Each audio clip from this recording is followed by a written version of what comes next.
What you're about to hear about James Dean will change everything you thought you knew. The truth about his final ride, that last drive into the California sunset, wasn't just about speed.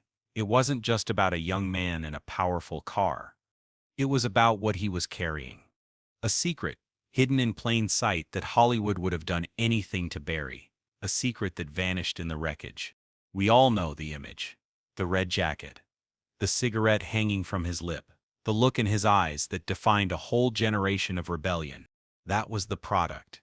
That was the brand. But the man, the real Jimmy, was something else entirely. I saw him, not as the icon, but as the artist. He was restless, he was brilliant, and he was suffocating under the weight of the very fame he had chased. By 1955 he was the biggest star in the world, and he was a prisoner of the studio system. They owned his face. They owned his name, and they thought they owned his soul. They wanted the rebel. They paid for the rebel. But Jimmy wanted to be the artist. He was tired of playing the same broken youth. He had more to say. And that right there was the problem. He started writing. This is the part of the story that was never told. Late at night, after the premieres and the parties, after the cameras stopped rolling, he would lock himself in his small Hollywood apartment. He wasn't alone with his demons. He was alone with his typewriter. He was pouring his real self onto the page. It wasn't a blockbuster. It wasn't another story about teenage angst. It was a confession. It was an exposé. A story about a young star trapped by the men in suits. A man who realizes his entire life is a performance, both on and off the screen. He wrote about the pressure. He wrote about the fake friendships. He wrote about the dark side of the golden age. He titled it, The Unmasking. He was proud of it. It was raw. It was honest. It was dangerous. He knew the studio. His studio would never let him make it. It wasn't just a script. It was an indictment of the very system that had built him. But he had a plan. Before we get to what happened on that highway, if you love these untold stories from Hollywood's golden age, take a quick second to hit that subscribe button. It helps us keep digging for the truths that were meant to stay hidden. Now let's get back to Jimmy's secret. He had one copy of the script, bound in a simple black leather satchel. He showed it to his agent, a man who had been in the business for 30 years. The agent read it. His hands were shaking by the time he finished. He told Jimmy to burn it. He pleaded with him. He explained that this wasn't just a script, it was a declaration of war. He said it would not only end his career, it would make him an enemy of every powerful man in Hollywood. The agent told him they would crush him. They would blacklist him. They would make sure he never worked again. Jimmy listened. He nodded. He took his script back and he smiled that quiet, rebellious smile. He told his agent not to worry. He would think about it. But Jimmy wasn't thinking. He was planning. He knew he couldn't fight the studios head-on. He was a giant on the screen, but in reality, he was just one man against a machine. He needed an ally, someone outside the system. He had heard of an independent producer, a man named Elias Dorn. Dorn was a legend from the silent era, a man who had once had his own studio before the Big Five crushed him in the 1930s. Dorn was retired, living in quiet solitude up near Salinas. He despised the new Hollywood. He believed in art, not commerce. He was the perfect and perhaps the only person who would understand. Jimmy made a secret phone call. He arranged a meeting. He would drive up to Salinas on the last day of September. He wasn't just going to a race. He wasn't just testing out his new car. He was driving to deliver the one thing that meant more to him than his fame, his truth. The air that morning felt different. There was an electric charge to it. He loved that car. The Porsche 550 Spider. Little bastard, he called it. To him, it was freedom. It was the only place he felt he had any control. He put the black leather satchel on the passenger seat. He didn't tell his mechanic, Rolf, who was riding with him, what was in it. He just said it was personal. They set off, the California sun high in the sky. But what nobody knew, what only came out decades later in a forgotten note from one of his neighbors, was that a black, unmarked sedan had been parked across the street from his apartment all morning. It had been there the day before, too. Jimmy had noticed it.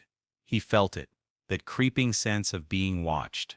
He thought it was just the price of fame. The reporters, the obsessed fans. He never imagined it could be something else. He never imagined the studio he worked for would be keeping tabs on him. But they were. They knew he was restless. They knew he was unhappy with his contract. The rebel was starting to rebel against his masters. They didn't know about the script. Not yet. But they knew he was capable of something impulsive, something that could damage their investment. As he drove north on Route 466, he felt the weight of Hollywood lift off his shoulders. The road was open. The sky was clear. He was driving toward his future, a future he would control. He talked with Rolf about the upcoming race. He talked about cars. He didn't talk about the script in the satchel next to him. He didn't talk about the phone call with Elias Dorn. He didn't talk about the feeling that he was finally about to do something that mattered. Then he saw it. A Ford Tudor, coming from the other direction, cutting across the highway, right into his lane. There was no time. There was just the sun, a flash of chrome, and then silence. The world stopped. When the highway patrol arrived, the scene was devastating. A young life, the brightest star in the sky, extinguished in an instant. The news shocked the world. It created a legend. The studio went into overdrive. They weren't just mourning a star, they were managing a crisis. They had to protect the brand. They made him immortal. The tragic youth, frozen in time. They sold the posters. They sold the films. They sold the rebellion. But in the chaos of the crash site, something was overlooked. The authorities cataloged everything. The wreckage of the car, his wallet, his keys.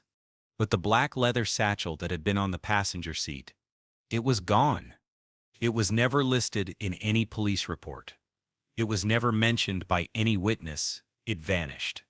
Rolf, his mechanic, survived the crash, but he was badly injured, and his memory of the final moments was hazy. He never mentioned a satchel.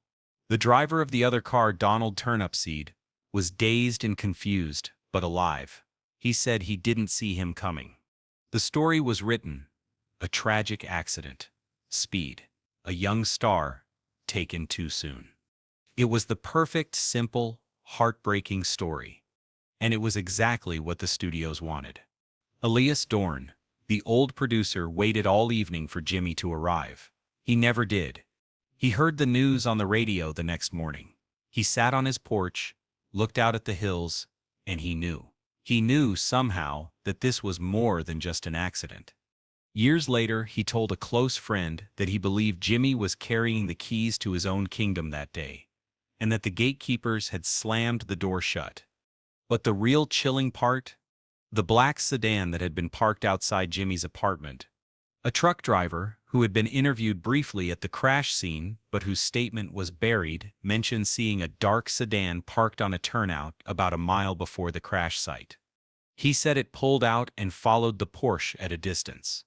And after the crash, he said he saw the same car pull over briefly near the wreckage, just before the authorities arrived. A man got out, looked around for less than a minute, and then drove off, fast. His statement was dismissed. Just another ghoul at a crash scene. But he was telling the truth. The script, the unmasking, was never seen again. The studio's control over James Dean's image was now total. He couldn't argue. He couldn't rebel. He was perfect. They had their legend. The man was gone, but the product would live forever. We remember the icon, the tragic hero, the symbol of a generation. But we were never allowed to know the artist. The man who was driving toward his own liberation, carrying a truth so powerful that it may have cost him his life. The world remembers the death of a rebel. But now you know the truth. It wasn't just a crash. It was the silencing of a voice that was finally ready to speak, and a story that was never meant to be told.